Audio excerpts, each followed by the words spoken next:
امبارح اما كلمناه على مركز السوداويه. على فكره مركز السوداويه ده واتساب، واحد كتب لي في واتساب قال لي في مركز سوداويه في دمياط كفر البطيخ. فقلت له امبارح وجبنا الصور لحضراتكم شفتوها. فالنهارده بتوع الأورمان راحوا وانا قابلتهم قبل ما ادخل البرنامج، قالوا لي لا ده حاجه غير عاديه، شيء يعني حاجه تقطع القلب. فالناس عملوا ايه؟ تم اليوم زياره القريه من فريق جمعيه الأورمان وجاري المسح الشامل لمنازل القريه على مدار 4 ايام، وتم حضور ممثلي من اهي الناس راحت النهارده اهي يا ناس يا اللي عملتوا مجهود، يا ناس يا اللي حطيتوا قلبكم عشان البلد حد يقف جنبها، اهو الناس بتوع الأورمان هناك النهارده. ممثلي من هيئه الاغاثه الطبيعيه المحافظه وشيخ البلد ووفد من الشؤون الاجتماعيه. وقرر مجلس اداره جمعيه الأورمان التالي ده وهو واقف تسليم عدد 500 بطانيه غدا الثلاثاء الموافق 17/12 لجميع اهالي القريه المحتاجين والمتضررين من الاحداث. يعني على طول ياخدوا بطاطين.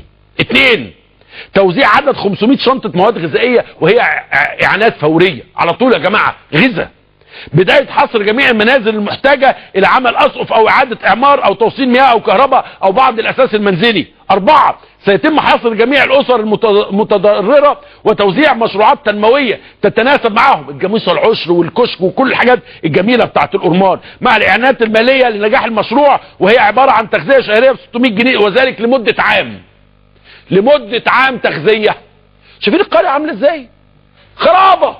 خرابه. انما لا، ربنا كبير. بقول لكم والله اللي بعت لي من دمياط ده النهارده الراجل بعت لي على الواتساب انا ما اعرفوش، بعت لي قال لي يا استاذ عمرو احنا متشكرين قوي، احنا مش مصدقين ان الناس جت وسالت فينا.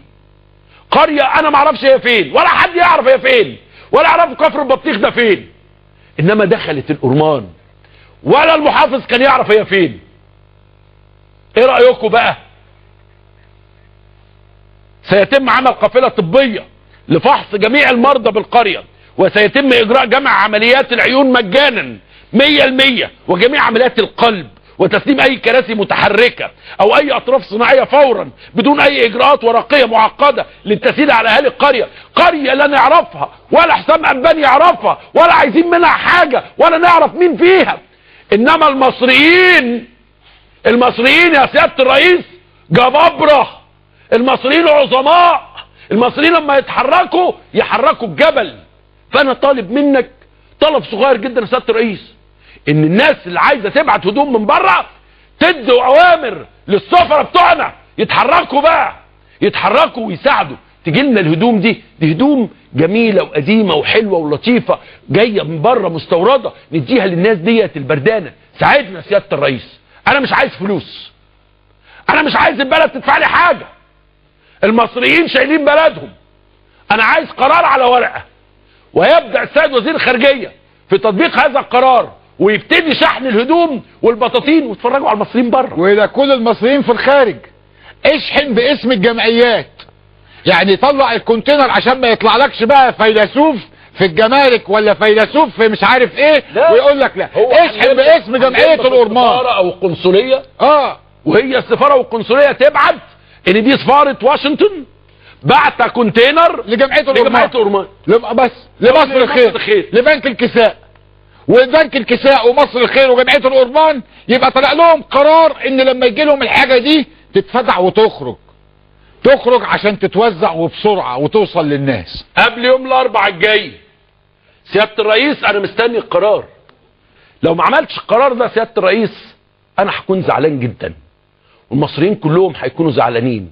احنا مش طالبين منا ولا احسان، احنا طالبين ان الناس كلها تقوم بادوارها. الناس دي عملت ادوارها، الناس دي قامت من الفجر راحت دفعت فلوس. كل واحد على فكره بصوا يا جماعه بيقول ايه، رقم الايصال كذا، اسم المتبرع رانيا سليمان، الايصال تبرع، التاريخ كذا، القيمه 50 جنيه وقايله هدف التبرع بطانيه. يعني هي الست قالت لك انا عايز ابعت بطانيه، انا دافع 50 جنيه عشان البطانيه واحده. راحت وقفت في طابور في البنك، طابور كامل وقطعه، وممكن تكون راكبه ميكروباص وفي يوم كان مطر وفي يوم صعب. يا ريس الناس كلها بتحبك وبتحترمك، محتاجه منك انك تسند بقى معاهم. انا مش طالب حاجه من البلد، احنا مش طالبين لا فلوس ولا اعانه ولا معونه. انا بقول ان الهدوم اللي جايه لبره لفعل الخير لو سمحت لو سمحت يا ريس، لو سمحت يا ريس اتوسل اليك، انت راجل ما يرضيكش ان الناس تنام بردانه، وانت راجل بتتابع حال مصر كل يوم وحاطط ايدك على الوجايع وعارف الوجايع فين. دي حاجة المصريين بيعملوها للمصريين، فما اقل من انك انت تدي امر للحكومة دي ان هي تساعد المصريين عشان يشتغلوا. بس امر للحكومة بس انها تقوم بدورها. او بلاش تقوم بدورها، انا عايزه يبعد عني ما يعمليش مشاكل. يعني اقل ما يجب ان ما يعمليش مشاكل. ويا ريس في اكثر من 300-400 كونتينر بيتهربوا كل يوم من كل الجمارك اللي في مصر، من كل الموانئ اللي في مصر. مش معقول كويس نيجي في الحته بتاعت الحاجه اللي نازله للناس والخير وما نقولش تعالوا. هم هيبقوا كام كونتينر؟ 10 40 50 يكشيجوا 100 200.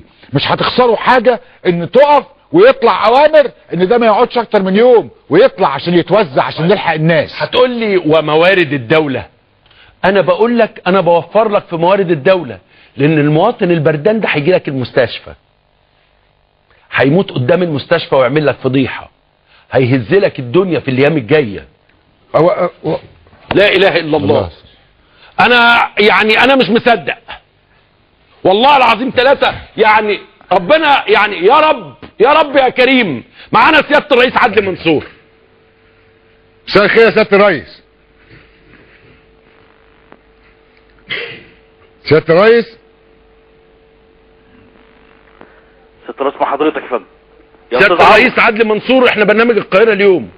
مساء الخير يا استاذ عمرو، مساء الخير يا استاذ محمد. انا بشكرك شكرا جزيلا على ان انت استمعت لندائنا وان انت يعني سمحت ان انت تبقى معانا على البرنامج. انا سمعت النداء، وطبعا انا ما يرضنيش ان حد من ابنائنا في مصر يبقى بردان. يعني ربنا يكرمك ويخليك ان شاء الله يا راجل يا محترم، يا بتاع العدل، يا بتاع القضاء، يا اللي بتنال احترام المصريين كلهم. اشكرك.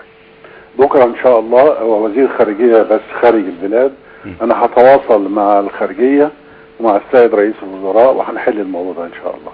ربنا يخليك يا سياده الرئيس، ونتمنى ان الخارجيه تتفاعل مع المصريين اللي شاعرين ان هم لازم يعملوا حاجه للبلد قدر الامكان. يعني تصدر اوامر من الخارجيه في السفارات ان يبداوا يساعدوهم على لم الحاجه ويبعتوها على هنا. ان شاء الله هيقدموا كل التسهيلات، اطمئن ان شاء الله. تمام. ويا ريت يا فندم وزاره الماليه ان الجمارك تسمح بدخول الحاجات دي اللي جايه للجمعيات الخيريه، بما ان هي مبعوثه من السفاره او السفاره مشرفه ان ده جاي للجمعيات الخيريه، نعفيهم من الرسوم لانها جايه تبرع للخير. هنذلل كل الصعوبات ان شاء الله. سياده المستشار عدلي منصور، انا بشكرك شكرا جزيلا. العفو. انت فعلا رئيس لكل المصريين وشاعر بمتاعب المصريين، ربنا يكرمك ويخليك. اشكرك انت والاستاذ محمد على العمل الجليل اللي بتقوموا بيه، وان شاء الله الدولة هتكون معكم. شكرا لك. شكرا ليك يا فندم. شكرا يا سياده الرئيس. مع السلامة. مع السلامة. بقول لكم انا بشوف ربنا ايده وهي بتحرك كل حاجة في المواضيع دي، محدش بيصدقني. الحمد لله. انا بقول لكم انه يد الله مع يد الجماعة. انا بقول لكم ان لما نتحرك محدش يقدر يقف قدامنا. انا بقول لكم زي ما محمد قال هي دي الحاجة اللي بتولع في الاخوان وبتولع في اعداء مصر. طبعا اي عدو من اعداء مصر هو بيتفرج علينا دلوقتي بيلطم يا لهوي. ده الرئيس الاول كان ايه وهو بيتفرج؟ الشيطان اللي بيكره البلد. طب تسأل على الرئيس، هو الرئيس هيرد عليك؟ فالرئيس يخش فيولع الراجل، يولع العدو، يولع الشيطان، لانه البلد ديت فيها ناس واقفه جنب بعض، فيها ناس بتعمل لبعض اشياء غير عاديه غير عاديه. هل مثلا احنا كنا في البرنامج مش كنا نقول ايه؟ لا كفايه، لا مش كفايه. واحد عنده جاكيته عايز يبعتها من بره توصل، يا رب جاكيتتين، ما نمنعش حاجه. دي هتعمل حاجه للناس، زي ما شفتوا قريه كفر البطيخ السوداويه اما راحوا الناس والحياه اتغيرت. انتوا غيرتوا، انتوا بتغيروا فعلا، وانتوا مش واقفين مع الحكومه، انتوا قبل الحكومه، انتوا اسرع من الحكومه، اسرع من الحكومه بكتير. ان انا بقول لك 8 مليون جنيه تاني يوم الصبح، وتشوف النهارده الناس بتوع الأورمان، ده جمعيه واحده خدوا بالكم. الناس بتوع الأورمان 8 مليون جنيه في البنوك جمعيه واحده. يتميزوا بالشفافيه زي بقيه الجامعات. قال لك اهو لو سمحت عايز تشوف فلوسك ايه. والسنه اللي فاتت احنا مش جبناهم، كل جمعيه كانت جايبه لكم الرصه دي بالرقم باليوم باسم الشخص بالتبرع بتاعه حطه فين. وعايز اقول حاجه تانية، رساله اخرى للبنوك، لان في ناس راحت في بعض الاماكن وبنوك قالت لهم لا الحساب ده مش عندنا، لا الحساب ده مش عندنا. انا عايز اقول لكل المتبرعين ايها الساده، تروحوا لاي حساب في اي بنك هيقول لك انا عندي النهارده عندي هنا مصر الخير، ما عنديش بنك الكساء، عندي بنك الطعام، ما عنديش كذا. ما تقلقوش، قول له انا بحط الايداع ده بغرض كذا زي ما هو مكتوب في الورقه هنا. بطانيه بيتكتب الغرض من الايداع ايه؟ بطانيه. فبيتكتب جنبه وبيروح لهم في الاداره فيعرف انا النهارده جالي 10 مليون جنيه، منهم 2 مليون جايين للطعام، تبرع للطعام، تبرع لملابس، تبرع